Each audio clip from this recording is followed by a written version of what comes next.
ፈተና በመጣብን ጊዜ እግዚአብሔር እንደሚወዳቸው ተመልከቱ። እውነቴን የምነግራችሁ ራስቼ ስለኖርኩ እማስታውስበት መከራ ሰጠኝ ተብሎ ነው መመስገድ ያለበት። መጽሐፍ ቅዱስን ደብዳቤ ጽፎ ላከ፣ ንስሐ አባት ላከ፣ መጽሐፍትን ጽፎ ላከ። በቅዳሴ ጠራን፣ በትምህርት ጠራን፣ በመዝሙር ጠራን።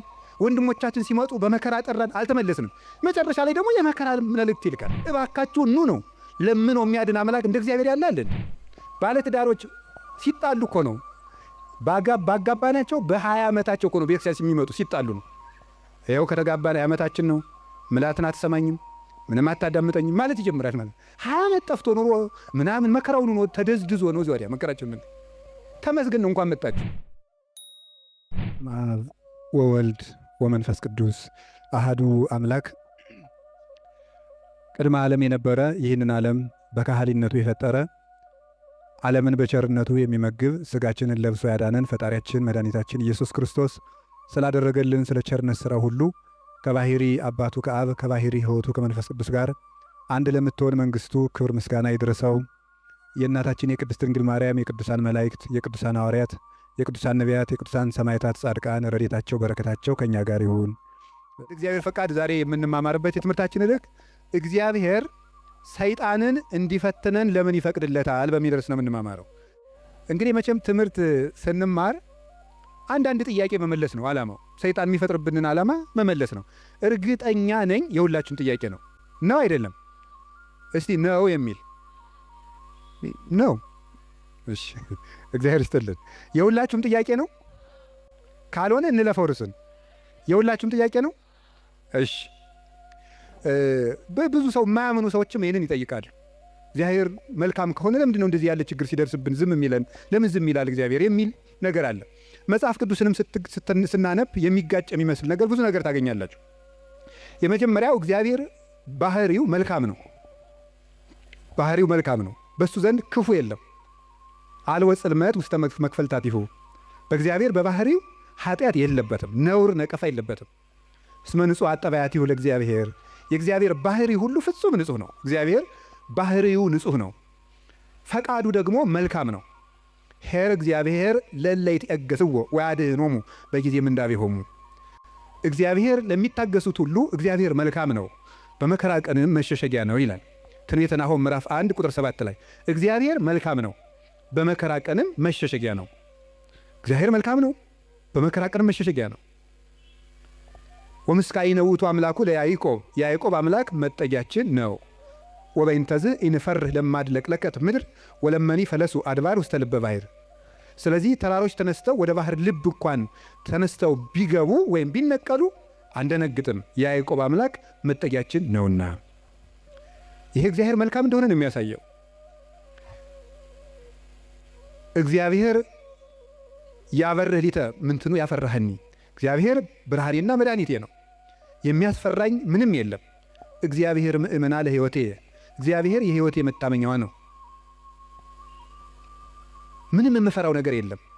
እመኒ ጸብአኒ ተአይን እይፈራህኒ ልብየ። ሰራዊት እንኳን ከቦ ቢወጋኝ እግዚአብሔር መታመኛዬ ነውና አልፈራም ይላል። ስለ እግዚአብሔር ብርሃን ነው፣ እግዚአብሔር መድኃኒት ነው፣ እግዚአብሔር መልካም ነው። እሱ ራሱ ኖራል። አነ ውእቱ ኖላዊ ኄር ዘበአማን።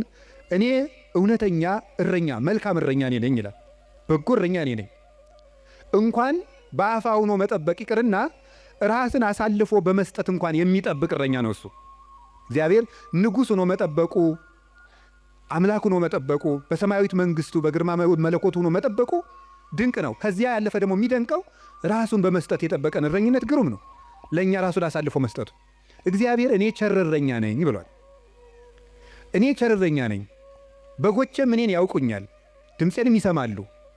በእኔ በኩል የሚገባ ይድናል። እኔ በጎች በር ነኝ። ዘዋንታቤ ውእቱ ይድህን። በእኔ በኩል የሚገባ ይድናል። ይበው ወይ ወፅእ፣ ይገባል ይወጣል። ወይ ረክም ራእየ፣ መሰማሪያም ያገኛል ይላል። ስለዚህ በጎቼ እኔን ያውቃሉ፣ እኔም በጎቼን አውቃለሁ። አልቦ ዘየሐይደኒዮን እምዴ፣ በጎቼን ከእጄ የሚነጥቃቸውን ከቶ የለም ይላል። እንግዲህ እግዚአብሔር ጠባቂያችን ነው፣ እረኛችን ነው፣ መልካም ነው፣ ቸር ነው። እግዚአብሔር ሰው እንዲጠፋም አይፈልግም። ኢፈነወ እግዚአብሔር ለወልዱ ከመ ይትሐጐል ኩሉ ዓለም አላ ከመ ይሕየው። እግዚአብሔር ዓለሙ ሁሉ እንዲድን እንጂ እንዲጠፋ ልጁን አላከውም ይላል። እግዚአብሔር ዓለሙ ሁሉ እንዲድን ነው እንጂ እንዲጠፋ አይፈልግም። ቅድምም ብፁዕ አባታችን እንደጠቀሱልን ጢሞቴዎስ ምዕራፍ 2 ቁጥር 1 ላይ ሲናገር ዘይፈቅድ ይሕየው ኩሉ ዓለም ዘአነ ቀዳሚሆሙ ለኃጥአን የኃጥአን መጀመሪያቸው የምሆን እኔንም ጨምሮ ዓለም ሁሉ እንዲድን የሚወድ እግዚአብሔር ይላል ቅዱስ ጳውሎስ። ዓለም ሁሉ እንዲድን የሚወድ እግዚአብሔር የሚወደው ዓለም ሁሉ እንዲድን ነው። ወይኩን ፈቃድከ እንላለን። ፈቃድህ በሰማይ እንደሆነች እንዲሁም በምድር ትሁን እንላለን። ቅዱስ ዮሐንስ አፈወርቄን ሲተረጉም ፈቃዱሰ ለእግዚአብሔር ድኅነተ ዓለም ውእቱ ይላል። ፈቃድህ ይሁን እያልን እንጸልያለን። ፈቃዱ ምንድን ነው ይልና የእግዚአብሔር ፈቃዱ ዓለም እንዲድን ነው ይላል። ሰዎችን ሁሉ ይወዳል፣ ለፍጥረት ሁሉ ይራራል እግዚአብሔር። ፍጥረትን እግዚአብሔር እንኳን እሱ ይቅርና ቅዱሳን ቸሮች ናቸው።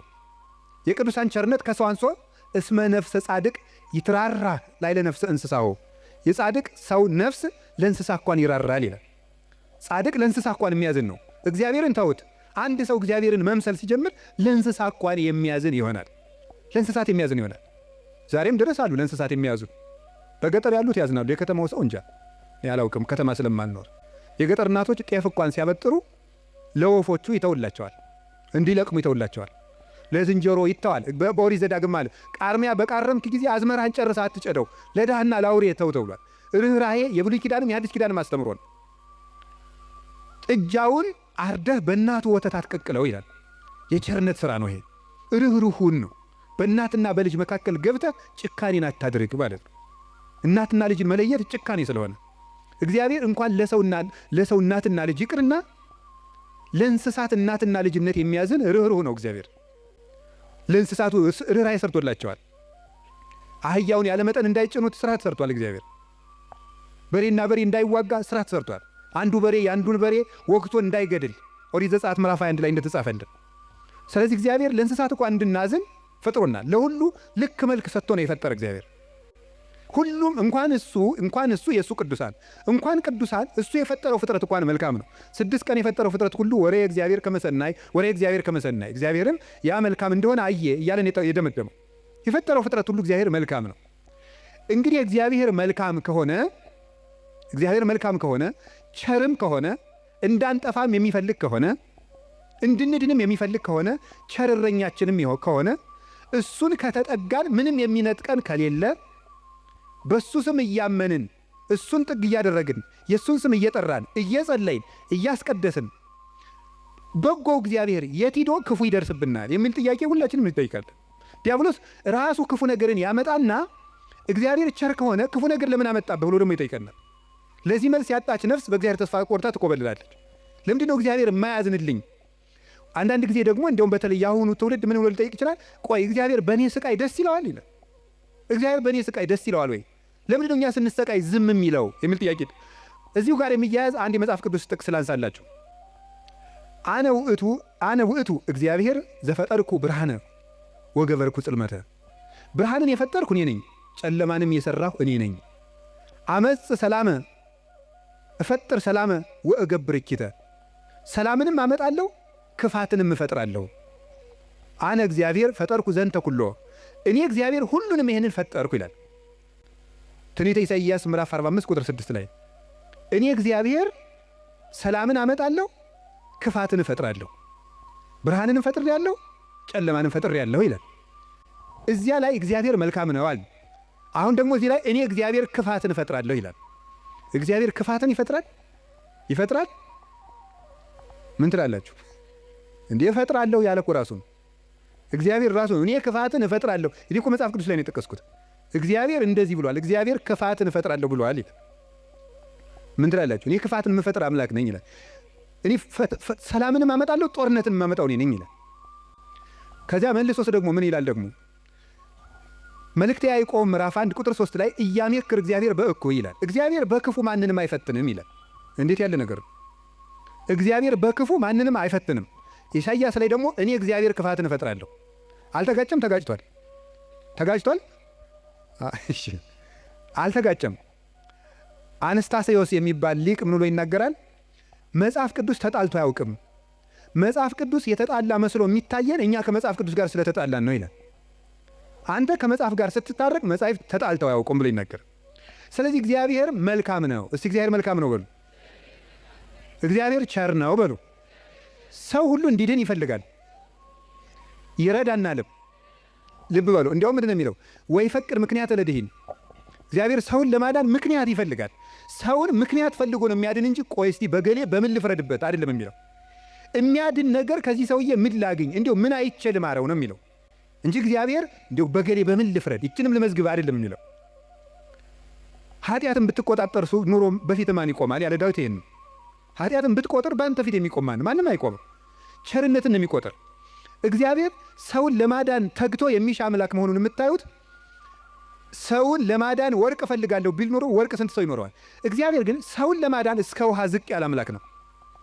ቀዝቃዛ ውሃ የሰጠ ይድናል አለ። ምን ማለት መሰላችሁ? እስከ ትንሹ ነገራችሁ ድረስ እናንተን ለማዳን እወርዳለሁ።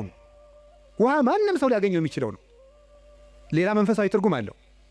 ውሃ የሰጠ የተባለ ይላል ቅዱስ ቄርሎስ። ሰው ምንም ነገር ቢሰጥ በእግዚአብሔር ዘንድ ውሃ ነው። አካልህን እንኳን ለእግዚአብሔር ቆራርጠ ለሰማዕትነት አሳልፈ ብትሰጥ ለእግዚአብሔር ግን ውሃ እንደ መስጠት ነው። ምክንያቱም ያ አካል የራሱ ነው። እግዚአብሔር ደግሞ ለአንተ ያደረገልህ ነገር ያንተ አካል ቢቆራረጥ እንኳን የማይመጥን ነው። ስለዚህ ለእግዚአብሔር ምንም ነገር ብንሰጥ ውሃ ነው። አካል እንኳን መስጠት ቢሆን ውሃ ነው። እንደዚያ ከሆነ እግዚአብሔር እንደዚህ ያለ መልካም አምላክ እንዲህ ያለ መልካም አባት ከሆነ ለእኛ የሞት አምላክ አኮ በመላክ አኮ በተንባል መልአክ ልኮ አማላጅ ልኮ ሳይታረቀን ራሱ መጥቶ ከታረቀን እስከዚህ ድረስ ሰው የሚወድ አምላክ ከሆነ ለምንድን ነው እግዚአብሔር ክፉ የሚያመጣብን የሚል ጥያቄ ይኖራል። እግዚአብሔርስ በክፉ ይፈትናል ወይ? መልሱ አይፈትንም ነው። እስኪ አይፈትንም በሉ። እግዚአብሔር በክፉ ይፈትናል አይፈትንም? እግዚአብሔር ክፉ ይፈጥራል አይፈጥርም? እስኪ ንገር፣ ይፈጥራል አይፈጥርም? አይፈጥርም። እግዚአብሔር እንዴ እፈጥራለሁ ብሎ አላልክም ቅድም ልትሉ ትችላላችሁ። እግዚአብሔር ክፉ አይፈጥርም። ታዲያ ምን ማለት ነው? ክፉ ሲመጣ ዝም ይላል ነው። እስኪ በሉ ንገሩ እንጂ ክፉ ሲመጣ እስኪ ለምሳሌ እንዲህ የሚል ነገር አለ። ሮሜ ምዕራፍ 13 ቁጥር 1 ላይ እስመ ይሰየም መኮንን ዘእንበለ ዘእምኀበ እግዚአብሔር ይላል። ያለ እግዚአብሔር ፈቃድ ባለስልጣን አይሾምም ይላል። አይ በደንብ ስሙ። ያለ እግዚአብሔር ፈቃድ ምን አይሾምም? እና እንግዲህ ሁሉም ባለስልጣን እግዚአብሔር እየፈለገ ነው የሾመው ነው? አዎ አይደለም? ሁሉም ባለስልጣን ማለት ነው። እንደው የዛሬዎችን መገምገም ከፈራችሁ የድሮዎችን ገምግሙ፣ ችግር የለም። እውነቴን እኮ ነው ማለት ነው። ቢያንስ የድሮዎቹ መጥተው ምንም አያረጉንም ማለት ነው። ስለዚህ የድሮዎቹን መገምገም ትችላላችሁ። እና እንደ ሁሉንም እግዚአብሔር የወደደ የተሾሙ ናቸው። ምን ይመስላችኋል? ይሄ እግዚአብሔር ክፉ ነገር ሲመጣ ይፈቅዳል ነው። እስቲ ይፈቅዳል በሉ። ይፈቅዳል የሚለው ነገር ፈቃድ እግዚአብሔር የሚባለው ሁለት ትርጉም አለው። ፈቃድ እግዚአብሔር የሚባለው አንደኛው ውዴታ ነው። ሁለተኛው ደግሞ ይሁን ማለት ነው። የእንግሊዘኛ ቃላትን ለመጠቀም ይቅርታ አድርጉልኝ፣ ልጠቀም ነው ገና ስለ ቅርብ ለማድረግ ለእናንተ እንዲመቸኝ ነው። የመጀመሪያው ምን ይባላል? ፐርሚሽን ይባላል። እስቲ ፐርሚሽን በሉ እንጂ። ሁለተኛው ዊል ይባላል። እስቲ ዊል በሉ። እሺ ፐርሚሽን ማለት ምን ማለት ነው?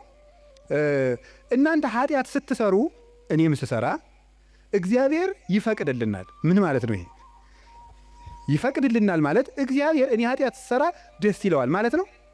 ይሄ ምን ለሚባለው ፐርሚሽን ይባላል። ስራ ከጠቀመህ ስራ ነው።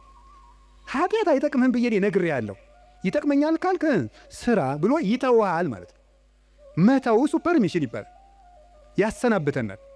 ስለ እግዚአብሔር ክፋት እንዲሰራ ያደርጋል ማለት ክፋት እንዲሰራ ሰዎችን ይተዋቸዋል፣ እንዲሰራ ያደርጋል።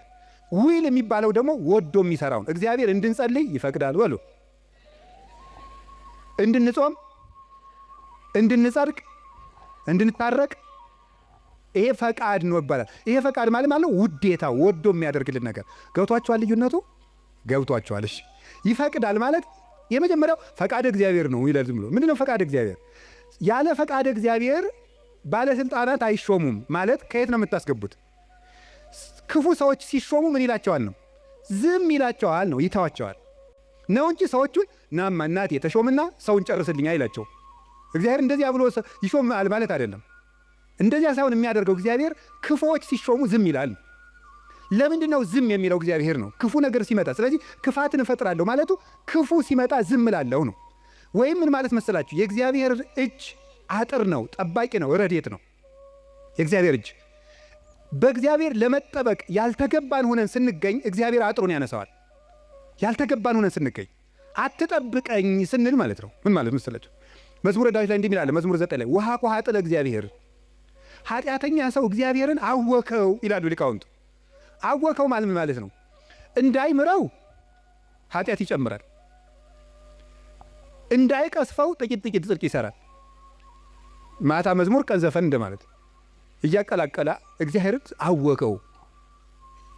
ወይም ደግሞ ኃጢአተኛ ሰው እግዚአብሔርን አነሳሳው ይላሉ አባቶቻችን። እንደ ደረቅ ሰው ይላሉ። እንደ ደረቅ ሰው እንደው ጣይም አድርጌው ነው እንጂ ሌላ ነው የሚል አንድምታው። ደረቅ ሰው የሚለው ምን ማለት መስላችሁ? አቅም የሌለው ሰው እኔ አንተ ሰው ረፍ ብያለሁ ሲለው ምናምን ወንድ እስኪ ነካኝ ወተት ነው እንጂ ደም አይወጣኝ የሚል ይሄ ማለት ነው። አቅም የለው ግን ደረቅ የሆነ ማለት ነው። በሉኝ የሚል ማለት ነው። ኃጢአት እየሰራ በየቀኑ ለእግዚአብሔር የመቅሰፍት ጨንገር የሚያቀብለው ሰው ማለት ነው። ቅሰፈኝ እያለ እግዚአብሔርን መቅሰፍት የሚለምን ሰው አለ ነው። እግዚአብሔር የመዳን ዕድል የመስተካከል ዕድል በሰጠው ቁጥር እየተበላሸ ለእግዚአብሔር የቁጣ በትር የሚያቀብለው ሰው፣ ለዚህ ሰው እግዚአብሔር የጥበቃ ረድኤቱን ያነሳበታል። ልቡ እንዲስተካከል የሚያራራውን የሚገስጸውን ረድኤቱን ሲያነሳው ልቡ ይደነድናል፣ ጨካኝ ይሆናል፣ ያሰናብተዋል። ያን ጊዜ ሰዎች በሙሉ አራዊት አጥር ሲነሳላቸው በተከፈተ ቤት ውስጥ ገብተው እንደሚሰለጥኑት ሁሉ እግዚአብሔር ረድኤቱን ከኛ ላይ ሲያነሳ አራዊት የሆኑ ሰዎች በስልጣን ሊሆን ይችላሉ፣ በጭካኔ ሊሆን ይችላሉ፣ መጥተው እንዲሰለጥኑ ያደርጋቸዋል ማለት ነው። በሰው ላይ እንዲሆኑ ያደርጋቸዋል እንደተባለው ማለት ነው። አንድ ዲያቆን ነው አይደል የተባለው መቅደስ ውስጥ ቅዱስ ጳውሎስን መልእክት ማንበቡን ትቷሉ የኢዮብን መጽሐፍ ያነባል አሉ። እንዲያው እኮ ይገርማል። እና የሚያነበው ደግሞ አነግስ ብእሴ መደለው የሚለውን ነው። አጼ ቴዎድሮስ እያስቀደሱ ነው ይባላል። ጨካኝ ንጉሥ አነግሳለሁ የሚለውን ነው የሚያነበው። ጨካኝ ንጉሥ አነግሳለሁ ብሏል እግዚአብሔር የሚለውን ያነባል። ምን ብለው ጨመሩበት እሳቸው? ቀጥሎ ያለውን እሱ ግን አይላትም አውቆ በይንተ ከየህዝብ የሚለውን ጨምረው እንጂ አሉት አሉ። ስለ ህዝቡ ክፋት የሚለውን ጨምረህ አነበው አሉት። ስለምኑ ክፋት ነው? ስለ ህዝቡ ክፋት ነው። ስለዚህ ክፉ ነገርን ማን ነው ያመጣው ካላችሁን፣ እኛ በሉ ንገሩኝ እንጂ እኛ ነን ክፉ ነገርን የምናመጣው። እግዚአብሔር ክፉ ነገርን አመጣለሁ ማለት ክፉ ነገር ሲመጣ ዝም እላለሁ፣ አሰናብተዋለሁ ማለት ነው። ፈርዖን በእስራኤል ላይ እንዲሰለጥን ዝም እለዋለሁ ነው፣ አሰለጥነዋለሁ። ለምንድን ነው እግዚአብሔር ክፉ ነገር እንዲመጣብን የሚፈቅድ? አይወደንም፣ ይወደናል። አይፈልገንም፣ ይፈልገናል። አያዝንልንም፣ ያዝንልናል። እና ግንሳ ምን ሆነ? እንዳይጠብቀን እንዲጠብቀን የሚያደርገውን ነገር ሁሉ ቆርጠነዋል። ከእሱ ጋር መዋል አንፈልግም። እሱን በጸሎት ማነጋገር አንፈልግም። ሕጉን መፈጸም አንፈልግም። በቤቱ መኖር አንፈልግም። መታረቅ አንፈልግም። መስማማት አንፈልግም። በምን መልኩ ይጠብቀን? አብሮን ቢኖር ክፉ አይደርስብንም። አብሮን እንዳይኖር ደግሞ ቤታችን ቆልፈናል። እኔ በደጅ ቁሜ አንኳኳለሁ፣ የሚከፍትልኝ ቢኖር እራት እበላለሁ ብሏል። የምንከፍተው እኮ ደጃፋችን መስኮታችን አይደለም፣ ልብ ነው ደጅ ያለው። ያን መክፈት ይጠበቅብናል። በየት ይግባ ክርስቶስ እኛ ጋር ለመግባት? ስለዚህ እንዳይጠብቀን ስናደርግ ክፉ ነገሮች ወደኛ ይመጣሉ። እንደ ቅዱስ ዮሐንስ አፈወርቅ ደግሞ አነጋገር እግዚአብሔር ክፉ ነገር ወደኛ የሚያመጣው አስፈራርቶ ወደ ቤት ለማምጣት ነው ይላል። ምን ለማድረግ ነው? በሉ ንገሩኝ እንጂ። አቤት አስፈራርቶ ወደ ቤት ለማምጣት። ይሄንን ቅዱስ ዮሐንስ አፈወርቅ በምን ይመስለዋል? ልጇ ቁማር እየተጫወተ ባስቸገራት እናት መስሎ ያስተምራል። ቁማር የዛሬውን ቁማር እኔ አላውቅም። የድሮ ሁሉ ቁማር አለ። ምን ግጫ ምናምን ቅልቦሽ የሚባል አለ በገጠር። ይሄ ገበጣ በጣም ብዙ አለ። በቃ የቁማር አይነት የገጠር ቁማር ነው። እረኞች የሚጫወቱ በቁልፍ በምናምን ነው። ያን እየተጫወተ ሲያስቸግራት ምን ታደርጋለች ይላል? ማስክ የለበሱ የሚያስፈራሩ ጎልማሶችን ከጎረቤት ትልክበታለች ይላል። ሕፃን ሆኖ እያካስቸግራት የሚሉ ሰዎች ትልክበታለች። ያ ሕፃን ልጅ በእነዚያ ተስፈራርቶ ምን እንዲያደርግ ይመስላችኋል? እየሮጠ ወደ እናቱ ቤት እንዲመጣ ነው። እንደዚያ የምታደርጉ እናቱ ልጇን ጠልታ ሳይሆን ልጇ ከዚያ ነገር እንዲወጣ የሚያስፈራሩ ሰዎችን ትልክበታለች። እግዚአብሔር ክፉ ነገሮች ወደኛ ሲመጡ ዝም የሚላቸው ዋናው ምክንያት ምንድን ነው ሲባል እነዚያ ነገሮች እንኳን ቢሆን አስፈራርተውን ቃል እግዚአብሔር ስላልመለሰን፣ ምክር ስላልመለሰን፣ ንስሐ አባት ስላልመለሰን፣ መጽሐፍ ስላልመለሰን፣ ስብከት ስላልመለሰን፣ ምንም ነገር ስላልመለሰን ቢያንስ የሚያስፈራሩ ነገሮችን እንኳን መጥተው ወደ ቤቴ ቢመጡ ብሎ ነው። አይታችኋል አይደለም? አሁን በኮቪድ ጊዜ ሰው እግዚኦ ማረነ ክርስቶስ እንደ የዚያን ጊዜ እኮ ታምር እኮ ታምር ነው። እኔ እንደውም ይገርማቸዋል። አጠቃላይ እኔ የዚያን ጊዜ አንድ ጊዜ በኮቪድ ጊዜ አንድ ወረዳ ገጠር ወረዳ ላይ ሄጄ ነበርና መነኮሳት ጓደኞች አሉኝ አባቶች፣ የወረዳው ካቢኔ በሙሉ ንስሐ ገባ ከነሱ። እንደ ሁልጊዜ ኮቪድ በሆነ አልኩኝ እኔ እንደ ካቢኔ ሁሉ ንስሐ እንዲገባ እንደው ኮቪድ ትንሽ ቆየት ባለ ያስብላል በእውነቱ ማለት ነው። አሁን ሰው ይውላችሁ እግዚአብሔር የሚያስፈራረው ነገሮችን የሚልክብን ለዚህ ነው። አንድ ችግር ሲገጥመን እንሰበሰብ። አምና የነነዌ እንግዲህ ታስታውሳላችሁ አይደል? ሁልጊዜ እንሰበስባለን። ችግር ሲመጣ እግዚኦ ባረነ ክርስቶስ እንላለን። እናቲቱ ግን እነዚያን የሚያስፈራሩ ነገሮችን የምትልክ መልሶ ወደ ቁማሩ እንዲሄድ አይደለም፣ ልጇ ከቤቷ ቁም ነገረኛ ሆኖ እንዲቀር ነው። እግዚአብሔር የሚያስፈራሩ ነገሮችን ብቅ የሚያደርጋቸው መከራዎችን እንዲመጡ የሚያደርገው እኛን ስለሚጠላን አይደለም፣ እንዲሰበስበን ነው። እግዚአብሔር ለነነዌ ሰዎች የሚገለብጥ መከራ እመጣለሁ ያላቸው ተመልከቱ። ይሄን የእናትነት ስራ ነው የሰራው እግዚአብሔር። ሊያጠፋቸው ፈልጎ አይደለም፣ አስፈርቶ ወደ እሱ ማምጣት ነው የፈለገ። ቅዱስ ያሬድ ለዚህ ነው አንተ አቡነ ወአንተ እምነ ያለው። አንተ አባታችንና አንተ እናታችን ነህ። እግዚአብሔር እናት ነው። ልጆቹ እንዲከፉበት ስለማይፈልግ የሚያስፈራሩ ነገሮች ዮናስን እኮ ያለው ሂድና አስፈራራ ነው ያለው። አስፈራራቸው ፈርተው እንዲመለሱ ማለት ነው። ተጽናንቶ መመለስ ያቃተው ቢያንስ ፈርቶ እንዲመለስ ነው። ስለዚህ ፈርተው ተመለሱ። እግዚአብሔር ክፉ ነገሮችን የሚልካቸው ወይም ሰይጣን ክፉ ነገሮችን እንዲያመጣ እግዚአብሔር ዝም የሚለው ለምንድን ነው ካላችሁኝ፣ ፈርተን እንድንመለስ ነው። ምን አላችሁኝ?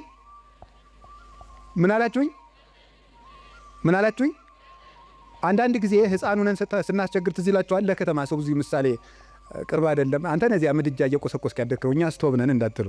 እኛው ምድጃ ሲነድ ድሮ እሳት እማማ እያልን እናስቸግራለን። እሳት እኮ ነው የምንለምነው። ከዚያ መጨረሻ ላይ እምቢ ካል ኡፍ እያሉ ያስፈራሩናል። እምቢ ካልና አይ እንግዲህ ቀመሰው ብለው ተርኮስ ያደርጉናል። ድግም ቀን እሳት የሚባል አንቀምሳትም ከዚያ በኋላ ማለት ነው። እግዚአብሔር እንደዚያ ነው፣ እፉ ይለናል። እናታችን አባታችን ስለሆነ መመለስ ካቃተን አንዳንድ ጊዜም ተርኮስ ያደርገናል። ድግም ቀን እንዳይደግመን ማለት ነው። እና እግዚአብሔር ስለሚጠላን እንዳይመስላችሁ። እኔ እውነቴን እኮ ነው። እንዴት አድርጎ እንደሚወደን ተመልከቱ። አሁን እናት ልጇን በእሳት መተርኮስ ፈልጋ ነው አይደለም። ልጄ ጨርሶ ከሚቃጠል እንደው ትንሽ ይተኩሰውና ለሌላ ቀን እንዳይቃጠልብኝ ነው ነገሩ እኮ። እግዚአብሔር ጋነም እንዳይበላን እኮ ነው ትንንሽ ነገሮችን የሚተረኩሰን። ገንዘቦቻችን በማሳጣት ዘመድ እንዲሞትብን፣ ጓደኛ እንዲለየን በማድረግ ከሹመት እንዲሻሩ፣ እንድናጣ፣ እንድንዋረድ፣ ኃጢአት ስንሰራ የሚያዋርዱንን ሰዎች በመላክ ሰዎች እንዲደርሱብን በማድረግ በማጋለጥ ኋላ ከምትጋለጥ ዛሬ ባጋለጡ የሚያዋርዱ ሰዎችን ጭምር በመላክ እግዚአብሔር እኛን ትንሽ ተርኮስ እያደረገ ወደ ቤቱ ያመጣናል። እንዴት እንደሚወደን ተመልከቱ። ፈተና በመጣብን ጊዜ እግዚአብሔር እንደሚወዳችሁ ተመልከቱ። እውነቴን የምነግራችሁ ጌታ ሆይ ለምንድን ነው እንዲሁ አክስቴም ሳምንት ዕለት ሞተች፣ እናቴ ደግሞ የዛሬ ወር፣ እንደገና ደግሞ የዛሬ 2 ወር ከስራ ተባረርኩ፣ እንደገና ደግሞ ይሄ ቀበረብኝ፣ ደግሞ ይሄኛው ተቃጠለብኝ፣ እንደዚህ አለብኝ፣ ጠልታኝ ነው ወይ እባክህን ወይም እባክሽን ልጄ ወደ ቤቴ ኑ ማለቱ ነበር። እንዲህ አድርገህ ትፈልገኛለህ ወይ? ረስቼህ ስለኖርኩ እማስታውስበት መከራ ሰጠኸኝ ተብሎ ነው መመስገን ያለበት። አንተን እንዳስታውስህ የመጥሪያ ደብዳቤ ላክልኝ ነው። መጽሐፍ ቅዱስን ደብዳቤ ጽፎ ላከ፣ ንስሐ አባት ላከ፣ መጽሐፍትን ጽፎ ላከ። በቅዳሴ ጠራን፣ በትምህርት ጠራን፣ በመዝሙር ጠራን። ወንድሞቻችን ሲመጡ በመከራ ጠራን፣ አልተመለስንም። መጨረሻ ላይ ደግሞ የመከራ መልእክት ይልካል። እባካችሁ ኑ ነው። ለምኖ የሚያድን አምላክ እንደ እግዚአብሔር ያለ አለ እንዴ? ለምኖ እኮ ነው የሚያድናል። አሁን ሙሴን አላያችሁትም? እንዴት አስፈራርቶ መመለስ እንደፈለገ። እስራኤል ጣዖት ሲያመልኩ ሙሴ አቤት ተወኝ ማይጄ ላጠፋቸው ነው። አሁን ሙሴ እግዚአብሔር ጨብጦት ይዞት ይጄ ላጠፋቸው ነው። እንዲሁ እኮ ይገርማል እኮ እግዚአብሔር የሚያደርገው ነገር። ኧረ ተው አታጥፋ። እንዲህ ማብላት ሲያቅተው ጊዜ በረሃ አምጥቶ ጨረሳቸው ነው የሚለው አለ ሙሴ። እግዚአብሔር እንዳይሰደብበት ነው እሱ። 40 ዓመት ማብላት ሲያቅተው በረሃ አምጥቶ ጨረሳቸው ነው የሚለው አሉት። እንዲሁም እነሱን አታጥፋ።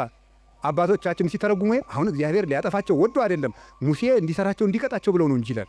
እንግዲያስ ሂድና ቅጣ አለው። ሰርቶ ቀጥቶ እስራኤልን ወደ ራሱ ሰበሰባቸው። በማስፈራራት እንድንመለስ እግዚአብሔር ክፉ ነገር እንዲመጣ ያደርጋል። ከቃሉ ጋር ናቸው። እግዚአብሔር ከሁላችን ጋር ይሁን።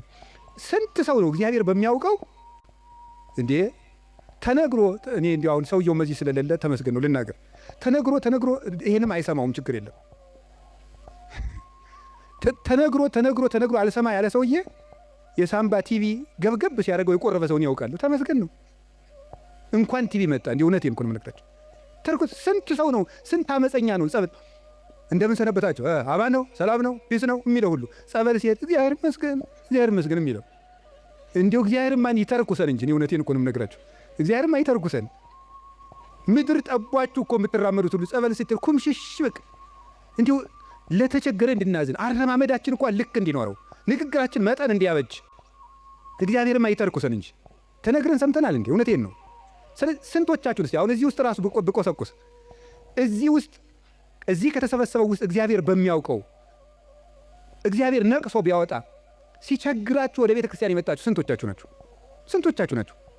ወይ ባል እንዴ ባለትዳሮች ሲጣሉ እኮ ነው ባጋባናቸው በ20 ዓመታቸው እኮ ነው ቤተክርስቲያን የሚመጡ ሲጣሉ ነው።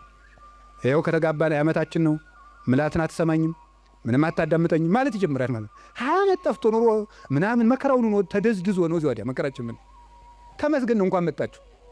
ዋናው መሸም ነጋ መምጣታችሁ ነው። ስለዚህ እግዚአብሔር ሰው ሁሉ ራሱን እንዲጠላን ሊያደርግ ይችላል። እንድንመጣም ከፈለገ እግዚአብሔር ሰው እንዲጠላን አያደርግም። ሰው እንዲጠላን ሰይጣን ሲያደርግ ዝም ይላል። ይሄ እግዚአብሔር እኛን የሚጠራበት መንገድ ነው። በቸርነቱ ወደ ቤቱ ይጥራን። የነነዌ ሰዎች የሚያስተምሩን ይሄንን ነው። እኛም ነገ ከነገ ወዲያ አሁን ሁላችሁም ችግር ካለባችሁ እግዚአብሔር ጠልቶኝ ነው አትበሉ። እግዚአብሔር ወደ ቤቱ ሊጠራ ይፈልጎ ነው ማለት ያለብን።